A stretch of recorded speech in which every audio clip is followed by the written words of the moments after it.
আজকে আমি বসিরহাটের ট্যাংরা আর সজনা ডাঁটা দিয়ে ঝাল করব। ট্যাংরা মাছটা ভালো করে ধুয়ে পরিষ্কার করে নিয়েছি, বড় ট্যাংরা মাছটা। এবার লবণ, হলুদ, একটু সরষের তেল আর লেবু দিয়ে আমি ট্যাংরা মাছটা ভালো করে ম্যারিনেট করে নেব। আমি যেভাবে বানাচ্ছি বানাবেন, খেতে কিন্তু ভীষণ সুন্দর লাগবে। খুব ভালোভাবে মাখিয়ে নেব। আর এটা 12 মাসি দেশি সজনা ডাঁটা দিয়ে রান্না করব, খেতে কিন্তু ভীষণ সুন্দর লাগে। আপনাদের যদি হাতে সময় থাকে মাছটা ম্যারিনেট করে কিছুক্ষণ রেখে দেবেন। সরষের তেল নিয়ে নিয়েছি, এটা সরষের তেলেই রান্নাটা করবেন। তেলটা খুব ভালোভাবে গরম করে নিয়েছি। যারা রিফাইন তেল খান তারা রিফাইন তেল দিলেও হবে। মাছটা আমি ছোট ছোট করে কেটে নিয়েছি, কারণ ছোট ছোট করে কাটলে না মাছটা লবণ খুব ভালোভাবে ঢুকবে। আপনারা যদি বড় বড় দিতে চান দিতে পারেন, কিন্তু ছোট ছোট করে দেখবেন আর টেস্ট খেতে বেশি ভালো লাগবে। একে একে করে সব মাছগুলো কিন্তু আমি ভেজে নেব।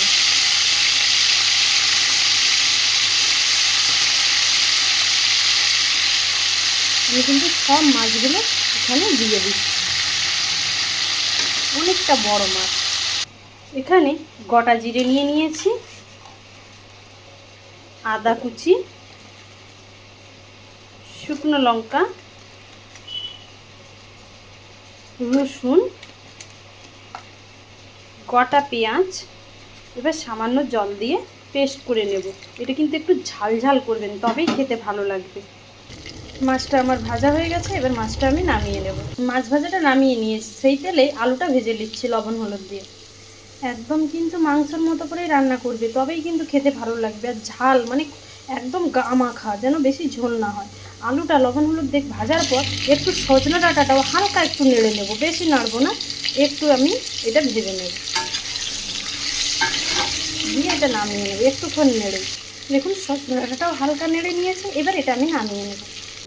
সেই মাছ ভাজার তেলেই সামান্য চিনি দিয়ে দিলাম।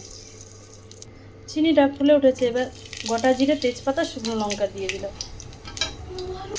এবার পেঁয়াজ কুচি দিয়ে দিলাম, দিয়ে পেঁয়াজটাকে লাল করে ভেজে নেব।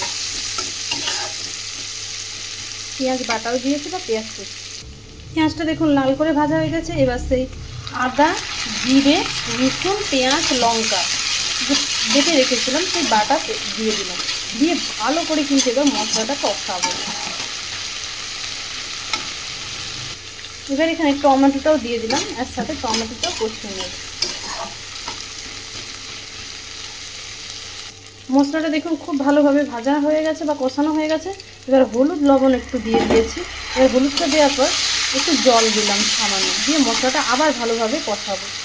মশলাটা কষানো হয়ে গেছে, এবার সেই ভেজে রাখা মাছগুলো আগে দিয়ে দিলাম। মাছগুলো দিয়ে আগে একটু আমি কষিয়ে নিয়েছি। মাছের সাথে সাথে আমি আলু সজনা ডাঁটাও দেবো। আপনারা কেউ যদি এখানে আলু বা সজনা ডাঁটা নাও দিতে চান, শুধু মাছ দিয়ে কষা করলেও হবে। আবার কেউ বা সজনা ডাঁটা যদি না থাকে শুধু আলু দিয়ে করলেও তাও কিন্তু ভালো লাগবে। দেখুন কিছুক্ষণ ভালোভাবে কষানোর পর এবার সেই ভেজে রাখা আলু আর সজনা ডাঁটাগুলো না দিলাম। এবার আলুটা আর সজনা ডাঁটার সাথে মাছটার সাথে আলু সজনা ডাঁটা খুব ভালোভাবে কিন্তু কষাবো। আগে কিন্তু জল দেবে না, আগে কিন্তু ভালোভাবে কষাবে। আর অবিকল কিন্তু মাংসের মতো রাঁধবে, ঝাল লবণ একটু টান টান দেবে। দেখুন খুব ভালোভাবে কিন্তু আমি কষে নিয়েছি। মাছ ডাঁটা খুব ভালোভাবে কিন্তু কষাবে, যত কষাবে তত কিন্তু এটা খেতে স্বাদ হবে। এবার এখানে আমি জল দিয়ে দিলাম। এই যে ঝালটা যে বানাচ্ছে একদম গামাখা হবে। এটা আবার বেশি ঝোল রাখবে না, তাহলে খেতে কিন্তু ভীষণ সুন্দর লাগবে। এবার কিন্তু এটা আমি ঢাকা দিয়ে দেব। উপর দিয়ে কয়েকটা কাঁচা লঙ্কা দিয়ে দিচ্ছি। এটা এবার আমি ঢেকে দেব। এবার গরম মশলাটা বেটে নেব, এলাচ, লবঙ্গ, দারুচিনিটা। আপনারা কি যদি গোলমরিচ খেতে চান আপনারা এখানে গোলমরিচ দিতে পারেন। এবার এই দেখুন পুরো একদম ঝাল গামাখা সেই গরম মশলা বেটে রাখাটা দিয়ে দিলাম। আমার ছেলে বলছে, ওমা মাংসের গন্ধ কেন উঠতেছে, আজকে কি আবার মাংস হচ্ছে? আমি বলি না, আজকে মাংস নয়, মাংসের মতো করে মাছ রান্না করতেছি। তাই সে এসেছিল, চলে গেল। এই রকম যেভাবে করেছি সেমভাবে করবেন।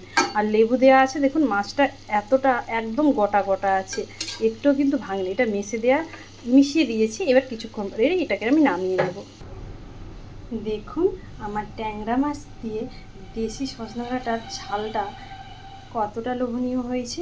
বসিরহাটের ট্যাংরা দিয়ে সজনে ডাঁটা দিয়ে ঝাল রান্না করেছি, একবার বানিয়ে দেখবেন। আপনাদের কাছে যদি বসিরহাটের যদি না ট্যাংরা থাকে, আপনারা দেশি ট্যাংরা দিয়েও করতে পারেন। এই ট্যাংরা মাছটা এতটাই বড় ছিল, অনেক বড়।